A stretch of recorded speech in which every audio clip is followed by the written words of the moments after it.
I am Ray, and if you believe in God, I've got bad news for you, my friend. Because fear is a practice in atheism. When you allow yourself to ruminate on fear, you are saying, oh, well, God has no power. You make fear your God. Those who truly know God become fearless. Because what fear can you have in the presence of God? Unless perhaps you are a demon. Maybe that is why you fear. But most people just think it's normal. Yes, there are fears and worries and things. We live in an animal body. But I say to you, my friend, do not be a slave to your animal body. You see, the only reason that you have fear is because, well, those who look at the world do not see God, and those who look at God do not see the world.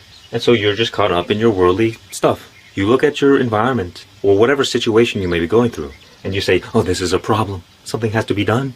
I'm worried that life isn't going to happen exactly the way I want it to, which it's not. It's like in the scene from The Chosen, where Jesus calls Peter to walk out on the water during the great storm. And as Peter begins walking toward Jesus, he begins looking around at the storm, the big waves and the thunder, and he begins to sink. Why? Because he took his eyes off God. And that is what will happen to you.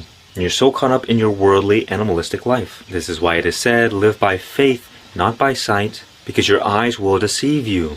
When you look at the world, there's a never-ending stream of problems. But when you look at God, you see that everything is perfect. Everything is working out exactly the way it needs to.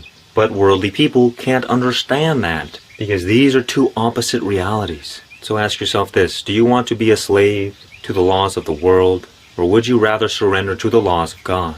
Choose wisely, my friend. That is all.